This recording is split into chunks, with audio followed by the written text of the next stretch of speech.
The Easter Offensive, the largest invasion of the Vietnam War. On the morning of March 30th, 1972, something happened in Vietnam that looked very different from the war Americans had become accustomed to seeing. This was not a patrol walking into an ambush. It was not a guerrilla attack on an isolated outpost. And it was not another hidden movement along the Ho Chi Minh Trail. North Vietnamese artillery suddenly opened fire across the demilitarized zone. Then came infantry. Behind them came tanks. Large formations of North Vietnamese troops began moving south in what became the biggest conventional offensive of the Vietnam War. For years, American television audiences had associated Vietnam with jungle fighting, helicopters, small units, and an enemy that often disappeared before superior American firepower could be brought to bear. Now the battlefield looked almost like a conventional European war. T-54 tanks moved toward South Vietnamese positions. Heavy artillery batteries fired thousands of rounds. Surface-to-air missiles protected advancing formations. Entire divisions attacked across several fronts. And this time, most American ground combat troops were no longer there to stop them. The Easter Offensive would become the greatest test of President Richard Nixon's policy of Vietnamization. Could South Vietnam survive without large numbers of American soldiers fighting on the ground? The answer would emerge from three brutal battlefields: Quang Tri, Kontum, and An Loc, and the outcome would help shape the final political settlement of America's war in Vietnam. By early 1972, the American role in the war had changed dramatically. When Richard Nixon entered the White House in 1969, more than 500,000 American military personnel were in Vietnam. Nixon began withdrawing them while transferring more responsibility to the armed forces of South Vietnam. The policy became known as Vietnamization. South Vietnamese forces received enormous quantities of American weapons, vehicles, aircraft, artillery, communications equipment, and training. The objective was simple in theory. American soldiers would leave. South Vietnamese soldiers would take over the fighting. But nobody knew whether the system would survive a full-scale North Vietnamese attack. Hanoi intended to find out. North Vietnamese leaders had several reasons to launch a major offensive in 1972. American troop strength was falling rapidly. The United States was entering a presidential election year. Peace negotiations in Paris had dragged on without a settlement, and North Vietnam had accumulated substantial conventional military power. Hanoi had received tanks, artillery, anti-aircraft weapons, trucks, missiles, and other equipment from the Soviet Union and China. The North Vietnamese army was no longer simply a force capable of infiltrating infantry units into South Vietnam. It could increasingly fight a mechanized conventional war. The timing also carried political possibilities. A spectacular South Vietnamese collapse could discredit Vietnamization. It could weaken Nixon's position. And it could give Hanoi greater leverage at the negotiating table. The scale of the preparation was enormous. A later CIA assessment reported that approximately 136,000 men entered the North Vietnamese infiltration system between September 1971 and June 1972. North Vietnam committed forces on a scale that surprised many observers. The offensive would strike South Vietnam across three widely separated areas. In the north, the attack would move across and around the demilitarized zone toward Quang Tri and potentially Hue. In the central highlands, North Vietnamese forces would threaten Kontum. Farther south, forces advancing from Cambodia would attack toward An Loc, only about 65 miles north of Saigon. The goal was not simply to capture a few remote bases. The offensive threatened major cities, roads, provincial capitals, and the credibility of the South Vietnamese government itself. At noon on March 30th, North Vietnamese artillery began pounding South Vietnamese positions in Quang Tri province.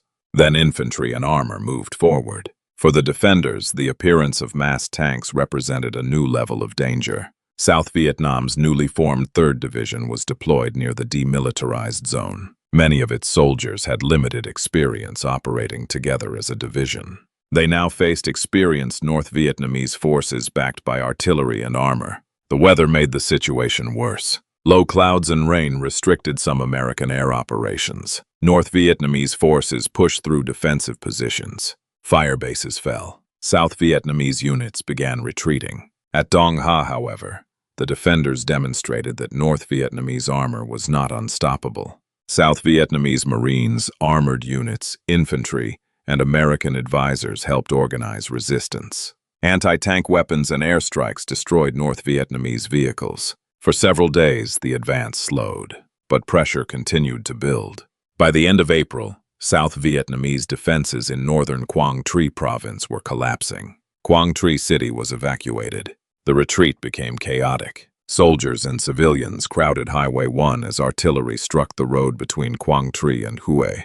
The scenes of destruction became some of the most haunting images of the offensive. On May 1st, Quang Tri city fell. For North Vietnam, it was a spectacular achievement. A South Vietnamese provincial capital had been captured. Hue suddenly appeared threatened. The political impact was immediate. South Vietnamese President Nguyen Van Thieu replaced the commander of Military Region 1 with Lieutenant General Ngo Quang Truong, one of the South Vietnam's most respected commanders. Truong inherited a dangerous situation. His first priority was to stop the collapse. South Vietnamese forces established a defensive line near the Mai Chon River. If that position failed, the road toward Hue could open. But this was where the nature of the war changed again. North Vietnamese forces had exposed themselves in large conventional formations. That made them vulnerable to something the United States still possessed in enormous quantities: air power. American ground troops may have been leaving Vietnam,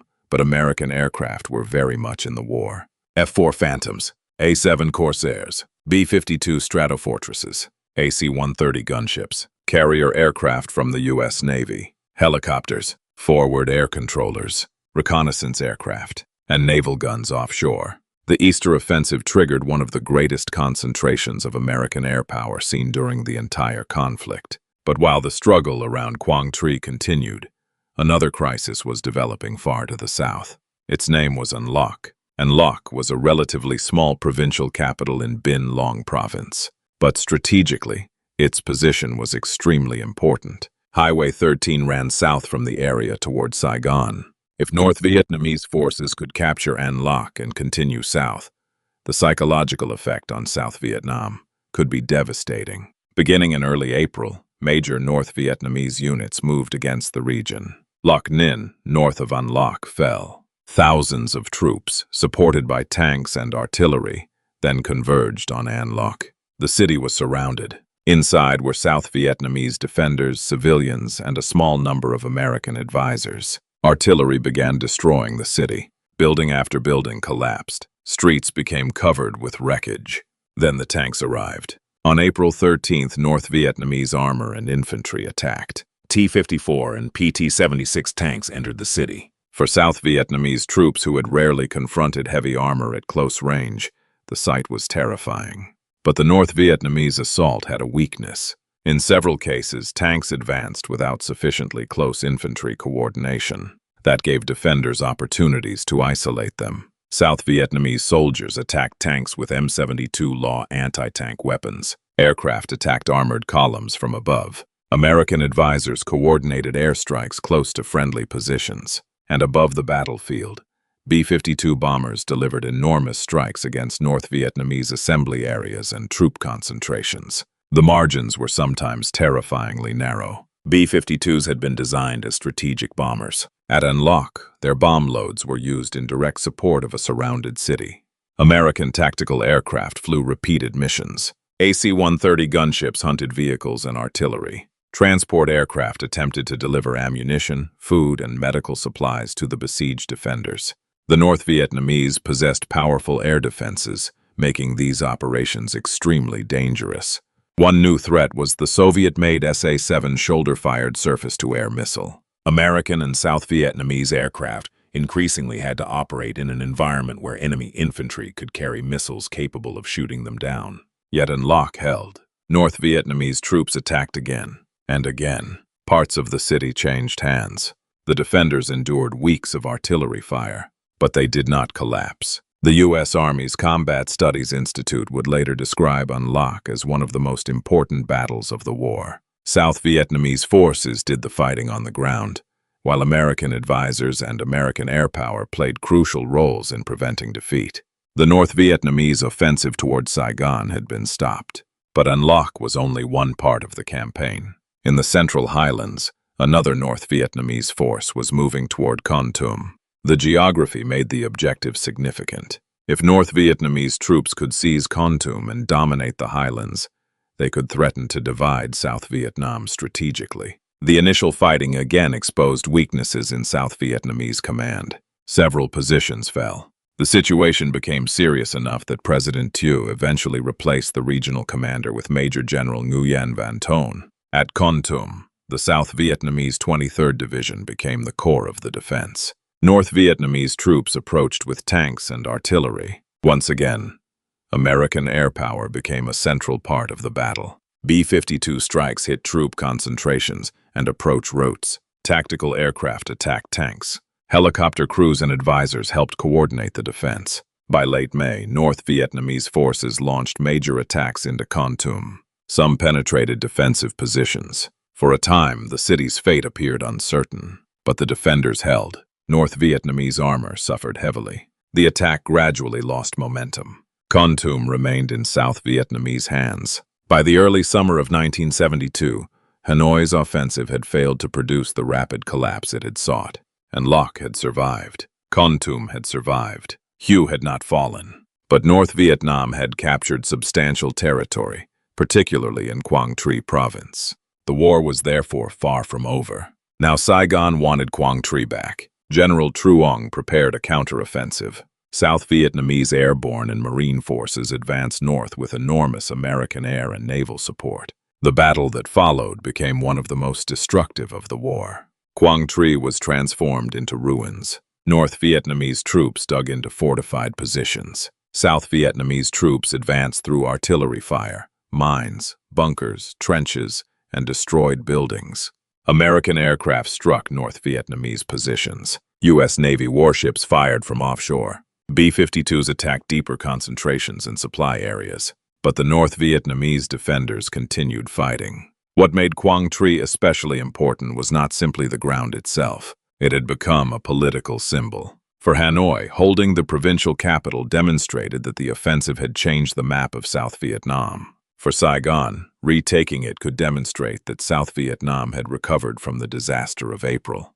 The fighting continued for weeks. In Washington, the response to the offensive had already expanded far beyond South Vietnam. President Nixon authorized renewed attacks against North Vietnam. Operation Linebacker began in May 1972. Unlike some earlier bombing campaigns, Linebacker was closely aimed at disrupting the transportation system, supporting a large conventional offensive. Bridges, railroads, supply depots, fuel storage facilities, road networks. The United States also took a dramatic additional step. On May 8th, American aircraft mined Haiphong Harbor and other North Vietnamese ports under Operation Pocket Money. The objective was to interfere with the flow of Soviet and Chinese military supplies reaching North Vietnam by sea. American aircraft from 6 Navy carriers participated in operations connected to the campaign. The air war over North Vietnam returned on a scale not seen since the end of Operation Rolling Thunder 4 years earlier. North Vietnam now faced a difficult contradiction. Its conventional offensive had allowed it to deploy tanks, artillery, trucks, and large formations more effectively. But conventional armies required enormous supply systems. Fuel had to move. Ammunition had to move. Replacement troops had to move. Bridges and roads mattered more than ever. And large formations could be detected and attacked more easily than small guerrilla units moving through jungle terrain. The United States exploited that vulnerability. Yet air power alone did not decide every battle. South Vietnamese soldiers still had to hold the cities. They still had to fight the tanks. They still had to retake lost ground. The Easter Offensive therefore produced a complicated verdict on Vietnamization. It demonstrated that South Vietnamese forces could fight extremely hard. At An Loc, they endured one of the most brutal sieges of the war. At Kontum, they stopped a major attack. At Quang Tri, elite South Vietnamese units eventually fought their way back into the city. On September 16th, South Vietnamese Marines raised their flag over the Quang Tri citadel. The provincial capital had been recaptured. But there was another side to the story. South Vietnam's survival had required extraordinary American assistance.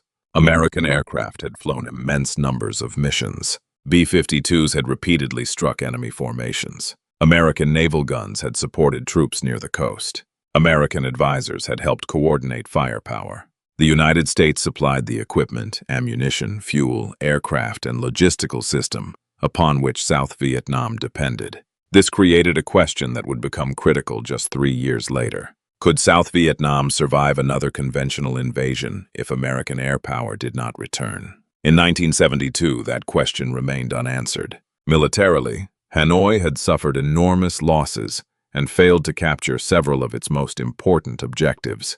Saigon remained standing, and Lac did not fall. Kontum did not fall. Hue did not fall. Quang Tri City was eventually retaken, but North Vietnam was not pushed completely back to where it had started. Its forces retained territory inside South Vietnam, including areas near the demilitarized zone and along western border regions. That mattered enormously when negotiations resumed. The offensive had altered both the battlefield and the diplomatic situation. By the fall of 1972, negotiations between Washington and Hanoi accelerated. Henry Kissinger and North Vietnamese negotiator Le Duc Tho moved closer to an agreement. One of the most consequential elements of the eventual settlement was that North Vietnamese forces already inside South Vietnam would not necessarily have to withdraw north. South Vietnamese President Nguyen Van Thieu strongly opposed such an arrangement. He understood the danger. North Vietnamese units would remain positioned inside the South after American forces departed.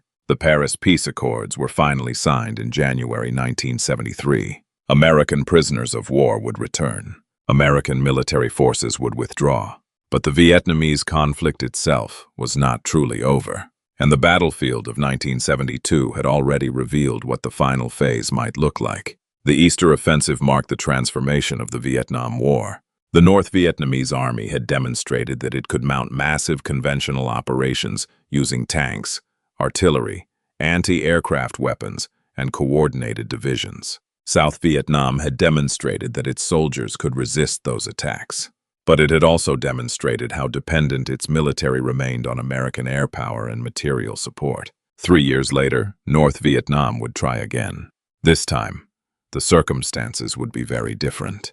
There would be no comparable American bombing campaign, no massive return of B-52s to save surrounded cities, no American naval gunfire along the coast, and declining American assistance would leave the South Vietnamese military increasingly short of fuel, ammunition, spare parts, and operational flexibility. In 1975, when North Vietnamese forces launched their final offensive, the system that had survived in 1972 would collapse. That is why the Easter Offensive deserves far more attention than it usually receives. It was not simply another battle in the Vietnam War. It was a preview of the war's ending.